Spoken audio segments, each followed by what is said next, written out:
Praise the Lord. கர்த்தருடைய பரிசுத்த நாமம் மகிமைப்படுவதாக. நீதிமொழிகள் புஸ்தகம் 1 அதிகாரம் 7வது வசனம்.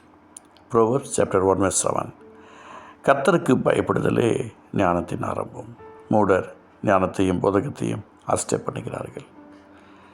பொதுவாகவே தேவன் இந்த பூமியை படைக்கும்போது ஞானத்தினாலே படைத்தார் என்று சொல்லி பார்க்கிறோம்.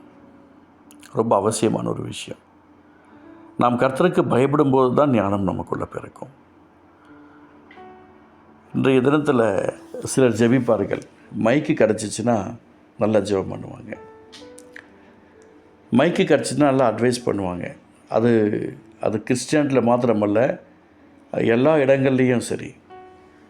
அதனால் கர்த்தருக்கு பயப்படுகிறதல் என்பது வேறு, மைக்கு பிடிச்சி பேசுவது என்பது வேறு.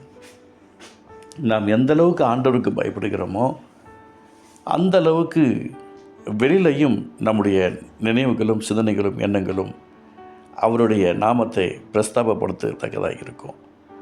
நான் உங்களுக்கு சொல்கிறேன், இயேசுவின் நாமத்தினால பல விஷயங்களில் இந்த சம்பவத்தை நான் பார்த்துருக்கிறேன். நிறைய நேரங்களில் கர்த்தருக்கு பயப்படாமல் மனம் போன போக்கில் போன காலங்கள் எத்தனையோ உண்டு.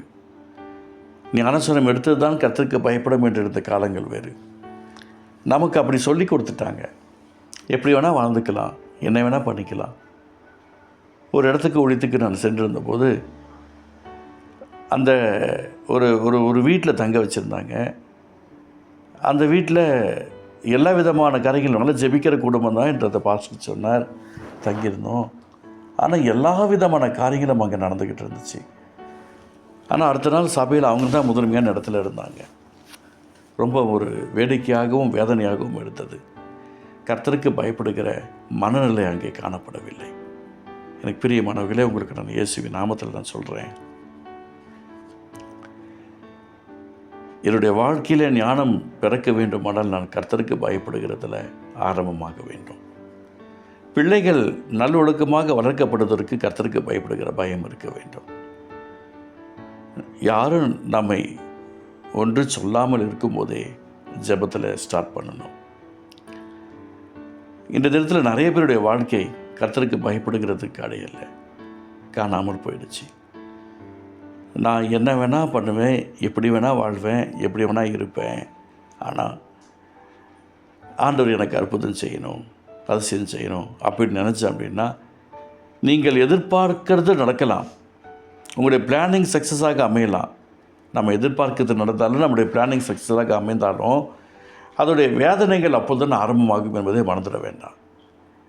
நாமே மாற்றிக்கொள்ளாவிட்டால், நம்முடைய சிந்தனைகளும் எண்ணங்களும் தேவன் விரும்புகிறபடி நம்மை மாற்றிக்கொள்ளாவிட்டால் நிச்சயமாக நம்மளால் மற்றவர்களுக்கு ஆபத்து தான். யோனா தீர்க்கதரிசி கர்த்தர் சொன்ன வார்த்தையை விட்டுட்டு வேறு இடத்துக்கு போவதற்காக காசு கொடுத்து கப்பல் எழுதி போகிறார். ஆனால் அங்கே பெரிய கடல் கொந்தளிக்கிறது. எல்லோரும் பார்க்குறாங்க, எல்லோரும் பயந்துக்கிட்டு இருக்கிறாங்க, இவர் மட்டும் தூங்கிட்டு இருக்கிறார். ஒரு பெரிய கலக்கம் உண்டாயிடுச்சு. அவர் நல்ல ஒரு அற்புதமான ஒரு சகோதரர் தான். ஆனால் கர்த்தருக்கு பயப்படாதனால அவருக்கு தூக்கம் வந்துச்சு. சூழ்ந்திருந்த எல்லாருக்கும் வேதனை. எனக்கு பிரியமானவர்களே, ஆனால் சீட்டு யார் பேரில் வந்துச்சுன்னா யோனா பேரில் தான் சீட்டு வந்தது. உங்களுக்கு நான் சொல்கிறேன், சீட்டு ஒன்று இருக்குது.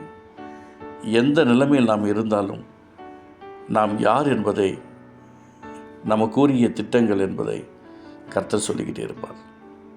அதில் கர்த்தருக்கு பயப்படுகிற பயம் இருங்க.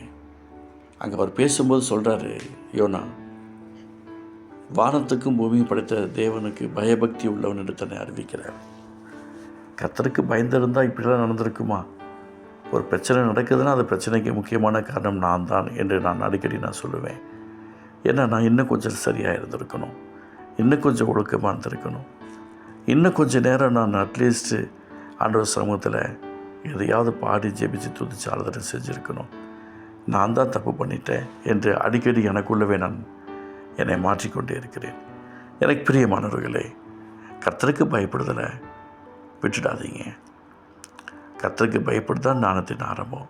மூடர் ஞானத்தையும் புதகத்தையும் அஷ்டை பண்ணுகிறார்கள். இயேசுவின் நாமத்தை நான் சொல்லிக்கிறேன். அந்த தேவக்கரம் உங்களோடு கூட இருந்து கர்த்தர் பெரிய காரியம் செய்யணும்னா கர்த்தருக்கு பயப்படுவோம், அவருடைய நாமத்தை மகிமைப்படுத்துவோம். அப்பா, நீர் ஆசீர்வதிப்பது கை ஸ்தோத்திரம், இரக்கம் பாராட்டும். இயேசு நல்ல பிதாவே, ஆமென்.